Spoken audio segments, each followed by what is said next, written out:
সাংবাদিক সম্পাদক মাহমুদুর রহমান সাহেব, উনি একটি মামলায় জামিন চাইতে গিয়েছিলেন, তারপরে উনি কারাগারে আছেন। এই ঘটনা সবাইকে, আপনাদের অনেককে দুঃখ দিয়েছে, কাউকে ক্ষুব্ধ করেছে। আপনাদের কাছে মনে হয়েছে যে এরকম একটা ছাত্র জনতার বিপ্লবের পর আসা সরকার, এই সরকারের সময় কেন ফ্যাসিবাদ বিরোধী লড়াইয়ের অন্যতম অগ্রনায়ক মাহমুদুর রহমান ভাই কেন এখানে কারাগারে আছেন। তো আমি আপনাদেরকে একটু ব্যাখ্যা করি বিষয়টা। প্রথমেই বলে রাখি, আমি ওনাকে খুবই শ্রদ্ধা করি। এদেশে শেখ হাসিনার যে ফ্যাসিবাদী শাসন ছিল, সেটার বিরুদ্ধে যে লড়াইটা আমাদের, সেটার সূচনা করেছিলেন, বুদ্ধিবৃত্তিকভাবে তিনি সূচনা করেছিলেন, এবং এই জন্য ওনাকে প্রচণ্ড নিপীড়ন, নির্যাতন ভোগ করতে হয়েছে, যেটার সাথে মানে কোনো কিছুর তুলনা হয় না আর কি। তো উনাকে একটা অবিশ্বাস্য একটা চরম ভুয়া মামলায় ওনাকে ফ্যাসিস্ট শেখ হাসিনা সরকার ওনাকে শাস্তি দিয়েছিল। ট্রায়াল ইন অ্যাবসেন্সিয়া হয়েছিল, ওনার অবর্তমানে শাস্তি দিয়েছিল। অবিশ্বাস্য মামলা একটা, এবং এই মামলার মেরিট নিয়েও প্রশ্ন তোলা যেতে পারে, কিন্তু এই বিচার কার্যটা সম্পন্ন হয়ে গিয়েছিল এবং ওনাকে শাস্তি দেওয়া অলরেডি হয়ে গিয়েছিল। তো উনি যখন এখানে আপনার বাংলাদেশে আসলেন, আসার আগে কিছুদিন আগে ওনার স্ত্রী, আমাদের শ্রদ্ধেয় ভাবি, ওনার বিরুদ্ধেও একটা অত্যন্ত মানে অগ্রহণযোগ্য ভিত্তিহীন মামলা করা হয়েছিল।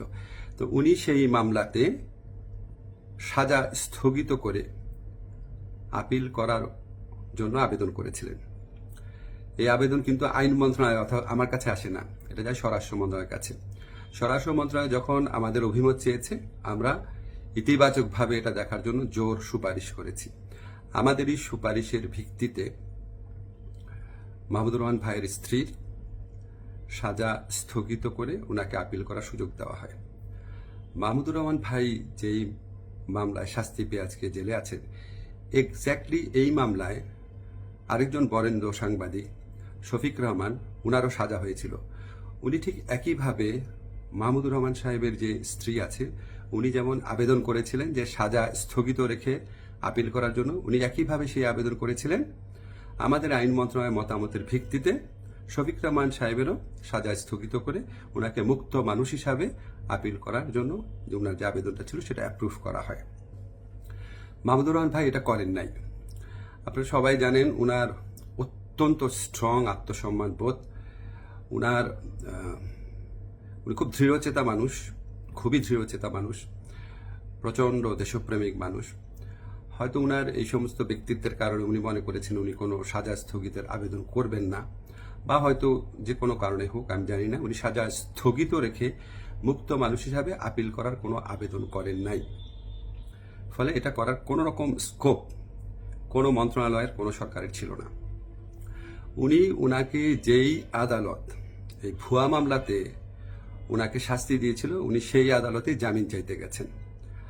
আমাদের ফৌজদারি কার্যবিধিতে আছে, যদি কোনো আদালত কাউকে 1 বছরের বেশি শাস্তি দেয়, ফৌজদারি মামলা যদি 1 বছরের বেশি শাস্তি দেয়, তাহলে সেই আদালত দোষী সাব্যস্ত ব্যক্তিকে জামিন দিতে পারবে না, জাস্ট পারবে না, কোনো স্কোপ নাই।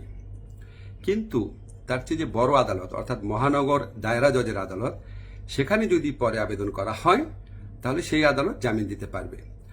মাহমুদুর রহমান ভাইয়ের আইনজীবী যাতে মহানগর দায়রা জজের কোর্টে জামিনের আবেদন করতে পারেন, সেই জন্য রায় যেদিন হয়েছে ঠিক সেদিনই অত্যন্ত দ্রুততার সাথে ওনাকে সকল কাগজপত্র, রায় আদেশের কপি সহ পৌঁছে দেওয়া হয়েছে।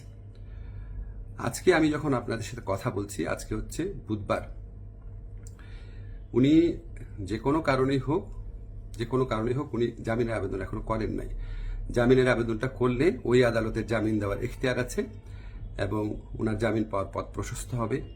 উনি মুক্তভাবে ওনার যে দেশপ্রেম থেকে, দায়িত্ববোধ থেকে, উনি ওনার সাংবাদিক হোক বা বুদ্ধিজীবী হোক বা ওপিনিয়ন মেকার হোক, উনি ওনার ভূমিকা পালন করতে পারবেন অচিরেই, সে প্রত্যাশা করছি। আমি শুধু আপনাদেরকে একটা জিনিস একটু বোঝার জন্য অনুরোধ করছি। আমি আইন মন্ত্রণালয়ের দায়িত্ব পাওয়ার পর মাহমুদুর রহমান ভাইয়ের স্ত্রী ও সাংবাদিক শফিক রহমান, ওনারা যখনই আবেদন করেছেন সাজা স্থগিত করার, সেই আবেদনে আমাদের মতামতের ভিত্তিতে ওনাদের সাজা স্থগিত করা হয়েছে। মাহমুদুর রহমান ভাই এই আবেদন করলে